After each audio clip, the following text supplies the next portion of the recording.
Okay, so a couple of things to note when uploading resumes manually into Tobu. So when you click on candidates and add candidates, so you have a couple of fields here, called source and tags.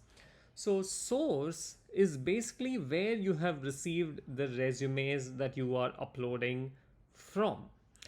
For example, when resumes come via email, Tobu knows exactly where the resumes have come from. So, for instance, they came from LinkedIn or Indeed or wherever. Tobu labels them as resumes that have come from LinkedIn, Indeed, etc. However, when you're manually uploading resumes into Tobu, Tobu does not know where you've received these resumes from, and so there's a field where you can manually enter that. By default, it just says your own database, but you could always cancel that and say you've received this from LinkedIn or whatever source. Right, so that is as far as source is concerned. Now you also have this additional field called tags. So typically, when you store resumes on your computer, you must have stored them in folders, maybe by job, maybe by location, maybe by date, etc.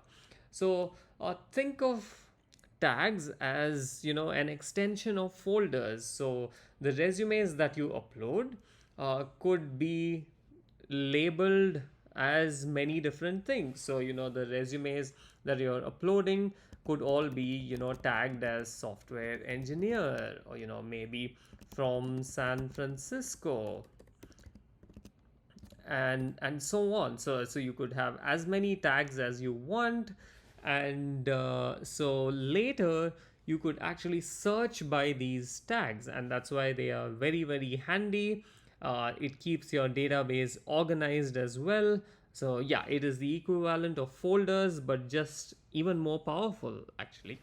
So this is how you use tags and source, and that's about it. So you simply enter these details and then do your regular upload by clicking upload resumes if you want to add the actual resumes or an Excel sheet, or if you just have a candidate without a resume, you hit the add candidate without resume option and add a candidate, and that's it. They would be labeled with the source and these tags.